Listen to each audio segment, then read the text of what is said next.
The history of antidepressant therapy stretches back more than 50 years ago to the development of monoamine oxidase inhibitors and then tricyclic antidepressants. So these two classes of older generation antidepressants were developed around the same time, and both of these classes demonstrated really good efficacy in depression, but their use was actually hindered by significant safety and toxicity issues even up till now. Selective serotonin reuptake inhibitors were developed between the 1970s and 1980s, and this was based on the notion that serotonin deficiencies played an important role in the pathogenesis of depression compared to the monoamine oxidase inhibitors as well as tricyclic antidepressants. SSRI actually showed improved tolerability profile. It's easier to use and the efficacy is comparable to TCA as well as monoamine oxidase inhibitor. And consequently, this has allowed this particular group of antidepressants to become quite widely used in primary care even till now. SSRI were then followed by the serotonin noradrenaline reuptake inhibitors. So these are the four main groups of antidepressant drugs. You have the older generation, the monoamine oxidase inhibitors and tricyclic antidepressants. And then you have the comparatively newer generation antidepressants such as SSRI and SNRI. However, there are many other drugs, many other antidepressants that have been developed with a wide range of mechanism aside to this four. And primarily, all of these drugs actually do target the functions of neurotransmitters, serotonin, noradrenaline, and dopamine.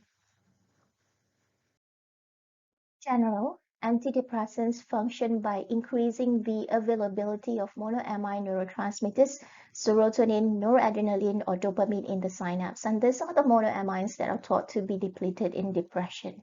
Shown here in this figure is the normal reuptake and breakdown of monoamine neurotransmitters.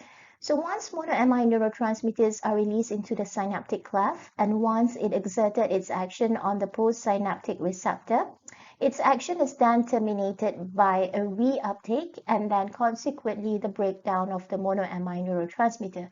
So the neurotransmitters are taken back into the presynaptic nerve terminals via the action of the monoamine transporters, whether they are serotonin, norepinephrine, or even dopamine. Once the monoamine neurotransmitters are taken back into the presynaptic nerve terminals, the transmitters, or rather the neurotransmitters, are then broken down by the action of the monoamine oxidase enzymes. So the selective serotonin reuptake inhibitor, the serotonin norepinephrine reuptake inhibitors, and the tricyclic antidepressant increases the availability of neurotransmitters within the synaptic cleft by blocking one or more of the monoamine transporter. So if you block the monoamine transporter, you would actually prevent the neurotransmitters from being taken back up into the axon terminals that release them. The monoamine oxidase inhibitors, the group of antidepressants, the first group of antidepressants, achieves this increase in availability of monoamine neurotransmitters by inhibiting the activity of monoamine oxidase enzymes. And consequently, by inhibiting the monoamine oxidase enzyme, it would prevent the breakdown of neurotransmitters, and consequently, you would have more neurotransmitters to then be released into the synaptic cleft. So this is the basic mechanisms of antidepressant action. Let's first start at looking through the pharmacological profile of the older generation group of antidepressants, namely the monoamine oxidase inhibitors as well as the tricyclic antidepressants. Both of this group of drugs were actually discovered by serendipity, and it wasn't actually planned, or the drugs weren't actually developed to address the particular underlying pathophysiology of depression at that point of time. It just so happens that the drug was observed to have a positive effect in alleviating symptoms of depression. Let us now take a look at the first group of antidepressant drugs, which is the monoamine oxidase inhibitors. Example of monoamine oxidase inhibitor drugs includes iproniazid, phenelzine, isocarboxazid, tranylcypromine, selegiline, as well as moclobemide. Iproniazid actually is one of the oldest monoamine oxidase inhibitor, but is now taken off the market due to liver toxicity. Before we go any further, let's make it clear that monoamine oxidase actually exists in two types, monoamine oxidase A and monoamine oxidase B. The A form of monoamine oxidase preferentially metabolizes or breaks down serotonin and norepinephrine, which is the monoamine most closely linked to depression, whereas monoamine oxidase B preferentially metabolizes dopamine and tyramine. But both forms of monoamine, both monoamine oxidase A and monoamine oxidase B, are present in the brain. Monoamine oxidase inhibitors, such as phenelzine in gray over here, binds to and inhibits monoamine oxidase A, thus preventing monoamine degradation or monoamine breakdown, and this results in greater storage of monoamines that are available for release into the synaptic cleft. So inhibition of the monoamine oxidase enzymes result in an increased amount of norepinephrine as well as serotonin available for release when the neuron depolarizes or when the neuron fires. And this would then increase the release of neurotransmitters within the synaptic cleft. People with depression have lower than normal levels of the monoamine neurotransmitters, and therefore monoamine oxidase inhibitors restore the levels to within the normal range. So this is the mechanism of action of the monoamine oxidase inhibitors. The acceptability of monoamine oxidase inhibitor drugs for the treatment of depression is limited by the adverse effect profile, which is outlined in this slide. The most common side effects with monoamine oxidase inhibitors are orthostatic hypotension, sedation, specifically daytime sleepiness, and sexual dysfunction, all three of which occurs early on in the treatment. Additionally, you would have weight gain and myoclonic jerking, which is an adverse effect or side effect that would actually be observed quite late in the treatment.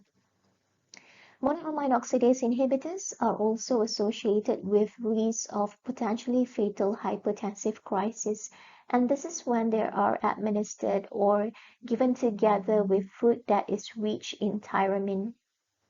Aside from that, monoamine oxidase inhibitor in combination with a serotonergic agent, for example, an SSRI, can potentially lead to the development of serotonin syndrome, which is potentially fatal. And we'll be discussing about this hypertensive crisis and serotonin syndrome in the next few minutes. Found in relatively high concentrations in fermented food, for instance cheese, marmite, or beer, as well as dried, smoked, or fermented meat products, for instance sausage, pepperoni, salami, and pickled or smoked fish. Normally, tyramine is taken up into the nerve terminals by norepinephrine reuptake transporter, and it causes the release of catecholamine, or it displaces catecholamine from the presynaptic nerve terminal. The effects of tyramine are increased in the presence of monoamine oxidase inhibitors. Monoamine oxidase present in nerve terminals metabolizes both cytosolic amines such as norepinephrine as well as tyramine, converting them to inactive metabolites. Normally, norepinephrine cannot accumulate to dangerous levels due to efficient destruction of norepinephrine by monoamine oxidase A. When food high in tyramine content are ingested, monoamine oxidase A in the intestinal wall and liver safely destroys massive amounts of tyramine before it is absorbed. And if any tyramine escapes into the systemic circulation and is delivered to the noradrenergic sympathetic neuron, the monoamine oxidase A there destroys any synaptic norepinephrine that tyramine releases.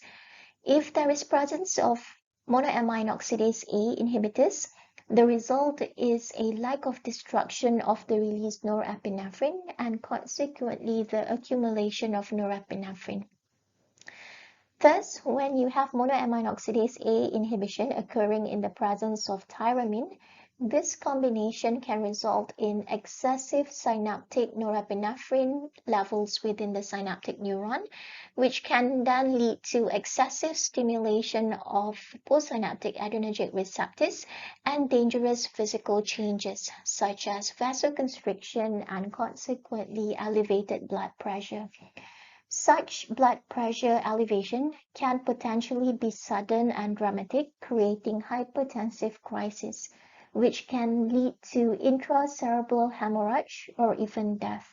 So when monoamine oxidase A is inhibited, the capacity to handle dietary tyramine is significantly reduced, and this is what leads to the blood pressure elevation. And this is one of the main concerns with the use of monoamine oxidase inhibitors. Let's now move on to the second group of older generation antipsychotics, the tricyclic antidepressants or TCA. Examples of currently available and used tricyclic antidepressants includes chloripramine, imipramine, nortriptyline, as well as amitriptyline. Just a little trivia, imipramine was actually first tried as an antipsychotic drug for schizophrenia, but it was then proven to have antidepressant qualities, and this was way back in the 1950s. Tricyclic antidepressants increases the availability of monoamine neurotransmitters by blocking one or more of the monoamine transporters, thus preventing the neurotransmitters from being taken back up into the presynaptic nerve terminals that release them. So the tricyclic antidepressants are not selective for which transporters they target. They will prevent serotonin, norepinephrine, and dopamine reuptake. So inhibition of the presynaptic neuronal reuptake of serotonin and norepinephrine would lead to accumulation of these transmitters within the synaptic cleft in the brain. Despite being an important group of antidepressant drugs, the tricyclic antidepressants are not ideal, and this is due to a number of unwanted side effects. In addition to blocking monoamine transporters, the tricyclic antidepressants produce prominent antagonist effect at the alpha-1 adrenergic receptor, the muscarinic receptors, as well as the H1 histamine receptors. Additionally, tricyclic antidepressant also blocks voltage-sensitive sodium channels. The antagonism of various receptors have resulted in tricyclic antidepressants to have poor tolerability, and they are actually associated with a spectrum of adverse drug effects. Specifically, tricyclic antidepressants are associated with the development of dry mouth, blurred vision, urinary retention, constipation, sedation, weight gain, as well as orthostatic hypotension and dizziness. The development of dry mouth, blurred vision, urinary retention, and constipation are of course due to the anticholinergic effects, or rather muscarinic receptor antagonism in the periphery.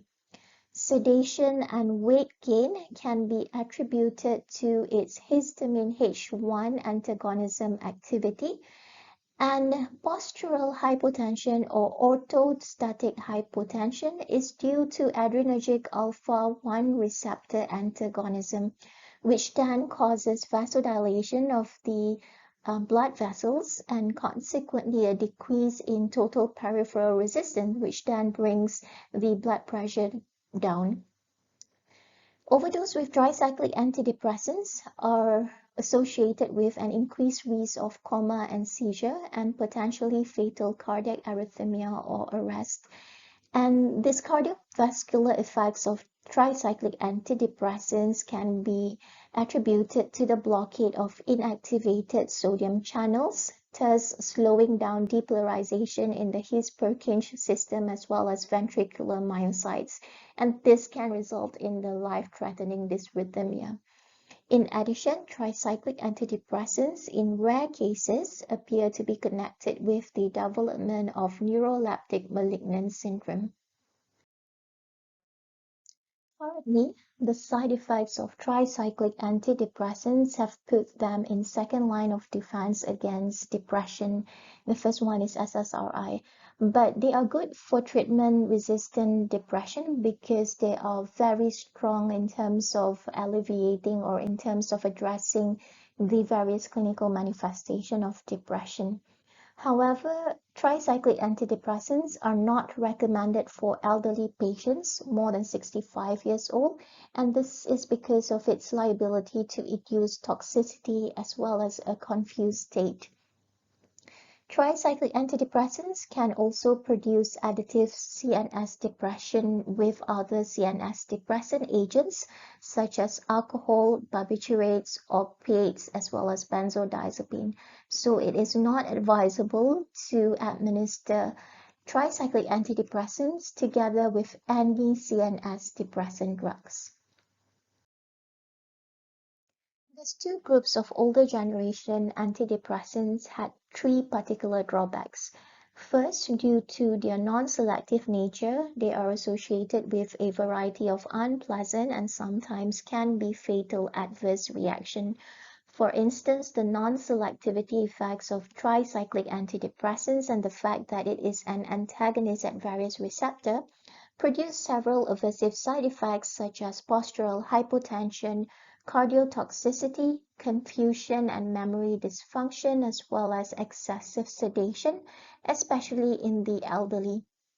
Second, the agents are only effective in relieving symptoms in approximately two-thirds of patients, whereas a third of patients would not be responsive to either monoamine oxidase inhibitor or tricyclic antidepressant. And thirdly, there would be a lag of time of several weeks before clinically therapeutic effect was actually observed or will be observed with any one of the drugs under these two groups of antidepressants. Take a short break and then let's move on to the second part of the antidepressant lecture, in which we will cover the selective serotonin reuptake inhibitor, serotonin norepinephrine reuptake inhibitor, as well as the norepinephrine dopamine reuptake inhibitor.